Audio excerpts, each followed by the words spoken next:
اور اس نے سر دربار سلطان ملک صالح اور سیف الدین کی اوباشوں کو پردہ چاک کر دیا۔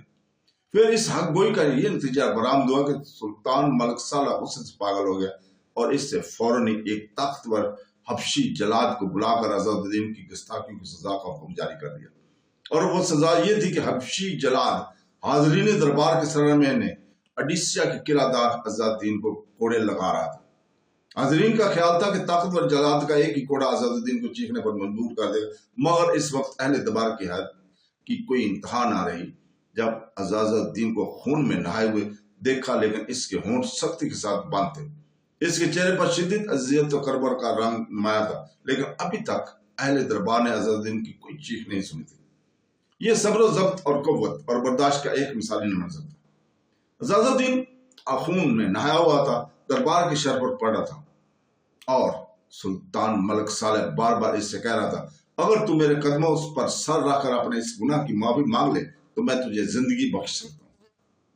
عزاد الدین اس قدر زخمی ہو چکا تھا، اس میں بولنے کی طاقت نہیں تھی، پھر بھی اڈیسا کے قلعہ دار نے اپنی تمام اصحابی قوت کو سمیت کر لڑکھڑاتی ہوئی زبان میں آخری الفاظ ادا کیے، اگر معافی مانگنی ہوتی تو پھر سچ بولتا ہی کیوں؟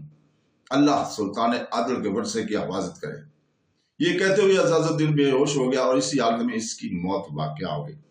سلطان ملک صالح نے عزاد الدین کے گستاخانہ کلمات کے اثر کو ظاہر کرنے اور دوسرے عمرہ کو اپنا روب و جلال قائم رکھنے کے لیے عزاد الدین کی لاش حلب کے گلی کوچوں میں ایک عبرتناک منظر بنا کر گھمایا۔ عزاد الدین کی لاش کے ساتھ سلطانی نقیب بلند آوازیں لگاتے جاتے تھے، یہ اس منافق کی سزا ہے جو سلطنت نوریہ کا غدار تھا۔ سلطان ملک صالح نے عزاد الدین کو قتل کر کے اپنے غصے اور نفرت کی آگ تو ٹھنڈی کر لی تھی، مگر اڈیسیا کا ان کے ہاتھ سے نکل جانے کے بعد وہ بہت زیادہ خوف زدہ ہو گیا تھا، اور اب صلاح الدین ایوبی کی گرفت سے بچنے کے لیے نئی منصوبہ بندی کر رہا تھا۔ صلاح الدین ایوبی کو مصر سے نکلے ہوئے 1 سال سے زیادہ کا عرصہ ہو چکا تھا۔ اس دوران اس کی والدہ کا محترمہ کا بھی انتقال ہو چکا تھا اور وہ محاذ جنگ پر الجھا ہوا تھا۔ اسی دوران میں صلاح الدین ایوبی کے پہلے ایک بیٹے کی پیدائش کی خبر بھی ملی تھی، اور اس نے سلطان نور الدین زنگی کی نسبت اپنے بڑے بیٹے کا نام بھی نور الدین ہی رکھا تھا۔ دمشق، شام اور اڈیسیا پر قبضہ کرنے کے بعد صلاح الدین ایوبی کو اپنے پیاروں کی یادیں ستانے لگی تھی اور سامنے کوئی محاذ جنگ بھی نہیں تھا۔ اس لیے صلاح الدین ایوبی نے مصر واپس جانے کا فیصلہ کر لیا۔ پھر وہ اپنے لشکر کے ہمراہ ایک فاتح کی حیثیت سے واپس جا رہا تھا تو تمام مقبوضہ علاقوں کی باشندے سے رخصت کرنے کے لیے اپنے گھروں سے نکل کر شہروں پر جمع ہو گئے تھے اور رو رو کر التجائیں کر رہے تھے، آپ ہی ہمارے امیر ہیں، پھر ہمیں چھوڑ کر کہاں جا رہے ہیں؟ عوام کی محبتوں کا یہ مظاہرہ دیکھ کر صلاح الدین ایوبی اس قدر متاثر ہوا تھا کہ خود بھی گھوڑے سے نیچے اتر آیا تھا اور انہیں مطمئن کرنے کی کوشش کر رہا تھا۔ حق تعالیٰ نے کچھ اور علاقے بھی میرے زیر انتظام کیے ہیں، اس لیے مجھ پر وہاں کے لوگوں کے بھی کچھ حقوق ہیں، میں ان کے حقوق ادا کر کے بہت جلد تم سے آن ملوں گا۔ کچھ لوگوں نے اس خوف کا اظہار کرتے ہوئے کہ اگر آپ کے جانے کے بعد وہ ظالم دوبارہ لوٹ آئے، لوگوں کا اشارہ والی موصل سیف الدین اور سلطان ملک صالح کے ظالم عمرہ کی طرف تھا، تو انہوں نے کہا مجھے امید ہے کہ اب وہ جفا کا ادھر کا رخ کبھی نہیں کریں گے۔ صلاح الدین ایوبی نے اپنے عوام کی تعریف قلب کی خاطر مسکراتے ہوئے کہا، اور اگر وہ آئے بھی تو میں تم سے زیادہ دور نہیں ہوں، تمہاری ایک پکار پر دوڑا چلا آؤں گا۔ آخر صلاح الدین اپنے سارے علاقوں کی نظم و ضبط کا جائزہ لیتا اور تمام عاتبین کو سخت ہدایات دیتا ہوا مصر پہنچا۔ مصر کی حدود میں پہنچتے صلاح الدین ایوبی نے ایک اندھا دھند خبر سنی۔ اڈیسیا سے رخصت ہوتے وقت والی مصر نے نیت کی تھی کہ وہ سب سے پہلے شیخ امام شرف الدین کی خدمت عالیہ میں حاضر ہوگا اور پھر والدہ محترمہ کی قبر پر فاتح پڑھنا جائے گا، مگر اس کی ایک خواہش نہ سودہ رہ گئی، کیونکہ شیخ امام شرف الدین 15 دن پہلے انتقال کر گئے تھے۔ یہ جان گداز خبر سن کر صلاح الدین ایوبی کو شیخ امام الدین کی اس وفات پر سکتہ سا ہو گیا، یہاں تک کہ جب یہ کیفیت ضائع ہوئی تو والی مصر صلاح الدین ایوبی کی آنکھوں سے آنسو بہنے لگے۔ صلاح الدین ایوبی کو شیخ امام شرف الدین کے وصال کا اتنے صدمہ ہوا تھا جتنا کہ اپنی والدہ محترم کی وفات کا۔ مگر ایک اعتبار سے والی مصر صلاح الدین ایوبی کو شیخ امام شرف الدین کے انتقال کا غم زیادہ تھا، کیونکہ والدہ محترمہ کی موت اس کے ذاتی نقصان میں شمار ہوتی تھی، مگر شیخ امام شرف الدین کا دنیا سے رخصت ہونا پوری ملت اسلامی کے لیے ایک نقصان عظیم تھا۔ امام اپنے وقت کے بہت بڑے عالم ہی نہیں تھے، نہایت عابد و زاہد اور متعصب و دعوت انسان تھے۔ ان کی دعاؤں سے اللہ تعالیٰ اہل اسلام کے سروں سے بہت سے بلائیں ٹال دیا کرتے تھے۔ پھر جب صلاح الدین ایوبی نے مصر کے کچھ علماء اور امام کے خدمات گاروں سے ان کی بیماری کے بارے میں پوچھا تو والی مصر کو بتایا گیا امام بالکل صحت مند تھے۔ یہ تقریباً 1 ماہ کی بات ہے کہ ایک رات امام سو کر اٹھے تو انہیں ہلکا ہلکا بخار تھا۔ شروع میں اس معمولی سی بیماری کی کوئی توجہ نہیں دی گئی، مگر جب بخار بڑھتا ہی چلا گیا تو مصر کے تمام طیبان خاص کو دکھایا گیا، مختلف دعائیں دی گئیں، مگر بخار میں کوئی کمی واقع نہیں، یہاں تک کہ سارے طبیب بخار کی وجہ جاننے سے قاصر ہے۔ پھر وصال سے 1 دن پہلے اپنے تیمارداروں اور خدمتگاروں کو مخاطب کر کے بار بار ایک ہی مخصوص جملہ فرمایا کرتے تھے کہ تمہاری ان دعاؤں سے کچھ نہیں ہوگا، میرا وقت صبر آن پہنچا، اب مصر کی زمین پر امام رہے گا یا مجاہد۔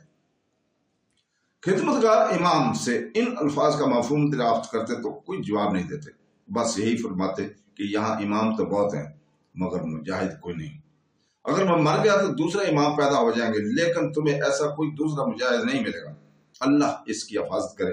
پھر امام نے کلمہ شہادت پڑھا اور تیز ہوا کے چونکوں کی طرح دنیا سے رخصت ہو گئے۔ امام کے انتقال کی تفصیلات سن کر صلاح الدین ایوبی کی آنکھوں سے بہنے والے آنسو میں شدت آ گئی، اور اس کے ساتھ ہی ان کے تصورات میں وہ منظر بھی ابھرا ہے کہ جب والی مصر اڈیسا کے محاصرے کے وقت ایک شیشہ کے خنجر سے زخمی ہو کر اپنے خیمے میں بے ہوش پڑا تھا، وہ شیخ امام شرف الدین خواب کی حالت میں اس کے قریب آئے تھے اور نہایت پرسوز لہجے میں اس کی صحت یابی کے لیے دعا فرمائی تھی۔ صلاح الدین ایوبی یہ راز کس کو بتاتا؟ بس دل ہی دل میں امام کی محبتوں کو یاد کر کے روتا رہا۔ پھر قصر خلافت میں داخل ہونے سے پہلے اپنے پورے لشکر کے ساتھ اس قبرستان میں پہنچے جہاں امام شرف الدین کی آخری آرام گاہ تھی۔ سپاہیوں کا ہجوم دیکھ کر اہل شہر کو یوں محسوس ہو رہا تھا جیسے فاتحہ مصر کسی بادشاہ کے دربار میں سلامی کے لیے حاضر ہو رہا ہے۔ صلاح الدین ایوبی بہت دیر تک امام شرف الدین کی قبر پر کھڑے ہوئے فاتحہ خوانی کرتے رہے۔ اس دوران ایک لمحے کے لیے بھی ان کے آنسو نہیں رکے تھے۔ پھر اسی سوگوار حالت میں صلاح الدین ایوبی اپنی والدہ کی قبر پر حاضر ہوئے، اشکبار آنکھوں کے ساتھ مادر مہربان کی مغفرت کے لیے دعائیں کی، اور سب سے آخر قیصر خلافت پہنچے جہاں شمس النساء ان کی بیوی ان کی زوجہ نے اپنے 1 سالہ بیٹے نور الدین کے ساتھ شوہر کا استقبال کیا۔ ابھی مصر میں صلاح الدین ایوبی نے آرام اور سکون کے چند دن بھی نہیں گزارے تھے کہ سلطان ملک سالہ نے اڈیسیا کے قلعے کو صلاح الدین ایوبی کے قبضے سے چھڑانے کے لیے ایک نئی چال چلی۔ اس نے بڑی بہن شمس النساء کو ایک محبت بھر پر اسرار خط تحریر کیا اور لکھا، میری بہن عزیزہ، یہ سیاست اور ریاست کتنی بری چیز ہے کہ خونی رشتوں کو بھی جدا کر دیتی ہے۔ تمہیں دیکھے ہوئے زمانے گزر گئے، بس خدا ہی جانتا کہ میں اس حوالے سے تمہارے لیے اپنے دل میں کیسی تڑپ محسوس کرتا ہوں۔ اسے میری نادانی ہی سمجھو کہ میں اپنی نوعمری اور ناتجربہ کاری کے سبب دشمنوں کو دوست سمجھ بیٹھا اور ان کے فریب میں آ گیا۔ اب آنکھیں کھلی ہیں تو وقت بدل چکا ہے، میں آپ سے ملنے کے لیے بہت مسترب ہوں، مگر کیا کروں کہ میرے اور تمہارے درمیان شکوک و شبہات کی خلیج خیال ہے۔ میری کم فہمی اور نادانی اپنی جگہ، لیکن ان رشتوں کو پامال کرنے میں تمہارے شوہر کا بڑا ہاتھ ہے۔ مجھے یہ کہنے میں کوئی جھجک محسوس نہیں ہوتی کہ والدہ محترمہ کی غلطی سے یہ رشتہ قائم ہوا جو کہ کسی طرح بھی مناسب نہیں تھا۔ یہ اسی بے جوڑ شادی کا نتیجہ کہ سلطنت نوریہ کی سالمیت شدید خطرہ لاحق ہو گیا ہے، اور اس خطرے کی بنیاد وجہ تمہارے شوہر کی غلامانہ ذہنیت ہے۔